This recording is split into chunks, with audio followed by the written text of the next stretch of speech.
안녕하세요. 상식이 돈이 되는 지식스쿨입니다. 일본에서 또 혐한 사건이 발생했습니다. 도쿄에서 한 중년 남성이 호텔에서 일하는 한국인을 향해 막말을 퍼부은 건데요. 그것도 한낮에 말이죠. 당시 호텔 흡연장에서 투숙객도 아닌 남성이 담배를 피우고 있는 걸 한국인 직원이 발견하곤 숙박자 전용인이 나가달라고 요청했다가 모욕적인 혐오 발언을 들은 겁니다. 해당 남성은 머리 나쁘구나 코리아 라고 말하거나 너 때문에 이 주변 한국인을 다 괴롭혀주겠다. 네가 그런 태도를 보이니 헤이트 스피치가 있는 것이다 라면서 공격적인 일본어 막말을 이어갔습니다. 헤이트 스피치는 제1한국 조선인에 대한 차별이나 혐오 발언을 하는 건데요. 현재 일본에서 심각한 사회 문제죠. 심지어는 욕설과 함께 그러니까 일본에 점령당하는 것이다 라는 도를 넘어선 발언을 반복하다 자리를 떠났다고 합니다. 불매운동이 활발해지기 전 너도 나도 일본 여행을 가던 당시에도 호의적인 한국 여행객에게마저 혐오스러운 발언을 하거나 행동을 취했었는데 지금은 그 수준이 더 심각해졌습니다. 그렇다면 일본은 어째서 날이 갈수록 혐오를 부추기는 사회 분위기가 고조되고 있는 걸까요? 그건 열등감 속에서 오는 것일지도 모릅니다. 왜냐하면 일본은 현재 모든 분야에서 한국에게 뒤처지다 못해 망조에 들고 있기 때문이죠. 영상 시작 전 좋아요와 구독 부탁드립니다. 그래서일까요? 현재 일본이 한국에 느끼는 감정은 대부분 질투, 열등감인 것 같은데요. 그도 그럴 것이 일본은 현재 여러 분야에서 암울한 시기를 보내고 있습니다. 일본 정부의 막대한 재정 적자와 기형적 금융정책, 그리고 요즘 들어 두드러져 보이는 정치 시스템까지 모든 것이 일본의 서민들을 한숨 쉬게 만들고 있죠. 게다가 기간 산업조차 민영화시켰던 과도한 정책의 결과로 시의적절한 개선을 가로막아버린 여러 사례들, 또 막강했던 국부의 증가에 비해 국민 개개인은 그만한 부를 누리지 못했던 일본식 경제체제의 부작용이 사회문화 전반에 무기력증을 확산시키고 있는 겁니다. 게다가 현재 일본의 GDP 대비 정부 부채 비율은 전 세계에서 가장 높은데요. 전문가들은 일본 정부가 코로나19 대응보다 경기 부양에 더 목을 매는 이유가 이런 현실에서 오는 초조함 때문일 거라고 보고 있죠. 반면 한국은 신속한 코로나19 대응으로 OECD 회원국 중 가장 경제적 피해가 적었습니다. IMF가 지난 10월 내놓은 세계 경제 전망에서 한국의 올해 경제 성장률이 리투아니아에 이어 두 번째로 높을 거라고 전망하기도 했죠. 이처럼 경제적, 정치 시스템적인 부분에서 누가 봐도 한국과 일본이 극명하게 갈리는 모습을 알 수 있는데요. 일본인들은 이를 외면하고 싶겠지만 어쩌겠나요? 이게 현실인데. 하지만 일본의 질투는 마르지 않는 우물과 같죠. 이번엔 K-팝을 의식하며 질투를 하고 있습니다. 그리고 이 질투의 감정은 일본의 국민 아이돌인 아라시도 벗어날 수 없나 봅니다. K-팝 뿌리는 일본의 자니스타. 아라시 멤버 마츠모토 준은 미국 연예 전문지 버라이어티와의 인터뷰에서 이렇게 말했습니다. 자니스를 설립한 자니 키타자와는 60년 동안 일하면서 많은 보이그룹을 만들었고 이를 글로벌 표준으로 끌어올렸다. 아시아 팝 세대는 1960년대 자니스가 수행한 기본 작업에서 그 뿌리를 찾을 수 있다. 그는 덧붙여 세계적으로 가장 인기 있는 컨텐츠인 K-팝의 인기에 경계나 질투심을 전혀 느끼지 않고 오히려 자니 키타자와가 수십 년 전 토대를 마련한 건축이 이제 마침내 국경을 넘기 시작했다는 것에 자부심을 느낀다고 말했습니다. 마츠모토 준의 이러한 발언은 마치 K-팝의 뿌리가 일본 아이돌 산업에 있다고 해석되면서 K-팝 팬들에게 논란을 사고 있습니다.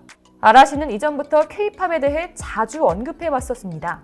마츠모토 준은 지난 10월 동남아 인터뷰에서 자신들이 하고 싶은 음악은 J-팝의 장점을 살려 많은 사람들과 소리를 듣는 것이고 무엇보다 음악을 통해 즐기고 공감을 형성하는 게 중요하다고 말했습니다. 그러면서 K-팝에 대해 입을 열었죠. K-팝은 서양 시장을 의식해서 만든다는 인상이 있는데 우리들은 그런 의미로 K-팝과 음악성이 다르다고 말한 겁니다. 사쿠라이 쇼도 K-팝에 지고 싶지 않아서가 아니라 그냥 우리 스타일, J-팝다운 것을 하고 싶은 마음이다. 우리의 장점을 알아줬으면 하는 바람이다 라고 강조했는데요. 만약 본인들의 말처럼 J-팝의 장점을 내세워 세계에 도전한다면 그건 비웃을 일이 전혀 아닙니다. 하지만 괘씸한 점은 K-팝이 서양 시장을 의식한다고 비하했으면서 본인들도 팝 가수 브루노 마스와 협업해 Whenever You Call을 발표한 겁니다. 거기에 자신들의 공식 트위터 계정을 통한 신곡의 홍보 발표마저 영어로 찍어 올리고 해시태그마저 깨알같이 영어로 적는 걸 보면 누구보다도 서양 시장을 의식하는 모습을 보여주고 있죠. 아라시의 언행도 언행이지만 아라시 소속사 자니스는 유튜브에 아이돌 공식 영상을 올릴 때 히든 태그로 한국 가수들을 적어놓는 게 적발돼 전 세계 K-팝 팬들에게 비웃음을 받았죠. 유튜브에 영상을 업로드할 때는 태그를 입력하는 것이 기본적으로 시청자에겐 보이지 않기 때문에 특정 앱이나 플러그인을 써야 알아낼 수 있습니다. 그래서 절대 안 보일 거라 생각을 했던 걸까요? 확인해보니 실제 자니스 공식 영상엔 BTS, 엑소, 트와이스 등 6개 한국 아이돌 팀이 태그되어 있었습니다. 아라시와 소속사 자니스가 저런 태도를 보이는 건 앞서 말했듯이 질투와 열등감에서 오는 것이고 현재 일본 사회는 한국에게 질투심을 느낄 수밖에 없는 상황입니다. 특히나 아라시는 K-팝을 잡기 위해 영어 신곡을 내놓으며 미국 방송에 출연해 적극적으로 홍보했지만 미국 음원 차트에서 368이라는 역대급으로 저조한 순위 결과가 나왔죠. 하지만 방탄소년단의 다이너마이트는 어떨까요? 발매된 지 무려 2달이라는 시간이 흘렀지만 빌보드뿐만 아니라 전 세계 음원 차트에서 쭉 상위권에 있기에 일본은 한국과 엄청나게 비교당하고 있죠. 이렇게 전 세계가 코로나로 인해 어려운 분위기인 속에서도 일본이 앞으로도 쭉 배합할 정도로 BTS와 더불어 한국의 소프트 파워가 날이 갈수록 막강해지고 있습니다. 한국의 소프트 파워 중 K-스타일이 특히나 전 세계를 휩쓸고 있는데요. 그중 BTS가 입은 옷은 이미 유럽을 접수했고 그 열기는 코로나도 말리지 못했습니다. 코로나19 이후로 패션업계의 침체가 지속되고 있지만 탄탄한 팬덤을 가진 국내 패션 브랜드는 글로벌 시장에서 활약 중이죠. 스타트업처럼 가볍게 움직이면서 트렌드에 재빠르게 대응해 밀레니얼과 Z세대를 합친 MZ세대의 눈길을 사로잡은 겁니다. 컨템포러리 캐주얼 브랜드 앤더슨벨은 국내 패션 브랜드로서 드물게 유럽 명품 의류 신발 시장에 성공적으로 안착했는데요. 작년 영국 명품 패션 편집숍 네타포르테에서 매입한 뒤로 완판에 가까운 92% 판매율을 기록했고 덕분에 최근 영국 편집숍 팝패치에도 진출할 수 있었습니다. 앤더슨벨은 방탄소년단의 정국이 미국 빌보드 시상식에서 착용해 특히나 화제를 모았죠. 그리고 한국 브랜드로서는 최초로 영국 리버티 백화점의 팝업 전시 요청을 받아 아크네 스튜디오, 알렉사청, 더로우 등 해외 유명 브랜드와 어깨를 나란히 하기도 했습니다. 또 스트리트 캐주얼 브랜드 로맨틱 크라운은 아이돌 사복 패션으로 인기를 얻어 3년 전 중국에 진출했는데요. 지난해 중국 최대 쇼핑 축제 광군제에서 하루 매출 8억 원을 기록하면서 역시나 화제를 모았죠. 게다가 올해 상반기에는 일본에서 단독 팝업 스토어를 열었고 이후 일본 최대 온라인 패션 쇼핑몰 조조타운에 입점할 예정이라고 합니다. 뿐만 아니라 글로벌 축덕들을 활용해 해외 진출에 나서는 브랜드도 있습니다.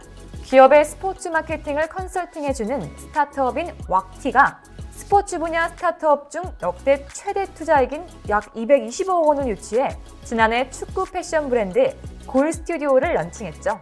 골스튜디오는 세계 최대 축구 전문 매체 골닷컴으로부터 글로벌 독점권을 획득하며 일본과 중국에 법인을 설립했고 내년까지 동남아시아 유통 파트너와 총판 또는 라이센스 계약을 준비하고 있습니다. 이렇게 한국의 소프트 파워의 영향력은 여러 분야에서 날로 커지고 전 세계를 관통하는 핵심 대중문화가 되었습니다. 그리고 그 누구도 부정할 수 없는 세계적인 주류 문화로 자리 잡았죠. 질투하고 비하만 하면 절대 앞으로 나아갈 수 없고 본인들의 추악함만 드러낼 뿐입니다. 일본은 차라리 한국 콘텐츠의 힘을 인정하고 본인들이 스스로 주장하는 J다움을 발전시키는 것이 세계 시장에서 창피를 덜 받고 성장할 수 있는 길입니다. 그리고 우리는 일본이 뭐라 하던 개의치 않고 더 높은 수준의 문화 콘텐츠를 만들어 전 세계의 한국의 소프트 파워 위상을 더욱 드높일 것입니다. 이와 관련된 여러분의 다양한 의견 댓글로 남겨주시면 감사하겠습니다. 혹시 주식 타시나요?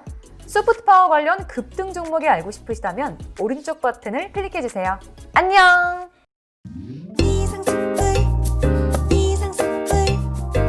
주식을 모르면 이상스쿨.